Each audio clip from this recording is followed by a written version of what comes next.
ಸಂಭ್ರಮ. ನಮ್ಮ ಶತಾಬ್ದಿ ವರ್ಷದಲ್ಲಿ ಮಾಲೂರಿನಲ್ಲಿ ಇತಿಹಾಸದ ಪುಟಗಳಲ್ಲಿ ಸೇರ್ಕೊಳ್ಳೋಂಥ ರೀತಿಯಲ್ಲಿ ಕರ್ನಾಟಕಕ್ಕೆ ಹೈಯೆಸ್ಟ್ ಗಣವೇಶಧಾರಿಗಳು ಭಾಗವಹಿಸಿ ಇದನ್ನು ಯಶಸ್ವಿ ಮಾಡಿಕೊಟ್ಟಿದ್ದಾರೆ. ಅದಕ್ಕೋಸ್ಕರ ಮಾಲೂರು ತಾಲೂಕಿನಲ್ಲಿ ಇವತ್ತು ದಂಡ ಇಟ್ಕೊಂಡು ಓಡಾಡ್ತಾರೆ, ಅದು ಇಟ್ಕೊಂಡು ಓಡಾಡ್ತಾರೆ, ಇದು ಇಟ್ಕೊಂಡು ಓಡಾಡ್ತಾರೆ ಅಂತ ಹೇಳ್ತಾರೆ ಬೇರೆಯವ್ರ ವಿರೋಧ ಪಕ್ಷದವರು. ನಾವು ಅವ್ರಿಗೆ ಹೇಳೋದಿಷ್ಟೇ, ಬಾಂಬ್ಗಳಾಕ್ದವ್ರನ್ನ ನೀವು ನಮ್ಮ ಬ್ರದರ್ಸ್ ಅಂತ ಕರಿತೀರಿ.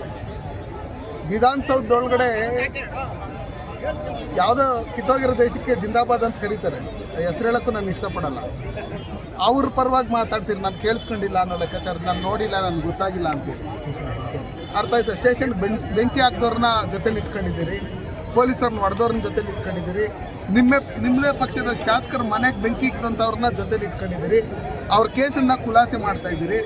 ಹಿಂಗಿರ್ತಕ್ಕಂಥ ಸಂದರ್ಭದಲ್ಲಿ ದೇಶಕ್ಕೋಸ್ಕರ ನಾವಿದ್ದೀರಿ, ನಾವು ಪ್ರಾಣ ಕೊಡೋಕ್ಕೆ ರೆಡಿಯಾಗಿದ್ದೀರಿ ಅಂತೇಳಿ ಮೊದಲಿಂದನೂ ನಿಸ್ವಾರ್ಥ ಸೇವೆ ಮಾಡ್ತಾ ಇರೋಂಥ ಏನು ಸ್ವಯಂ ಸೇವಕ ಸಂಘದವ್ರನ್ನ ನಾವು ಕಾಲು ತೊಳೆದು ಹೂವು ಹಾಕಿ ನಮಸ್ಕಾರ ಮಾಡಿದ್ರನ್ನ ಅವ್ರಿಗೆ ಬುದ್ಧಿ ಬರೋಲ್ಲ.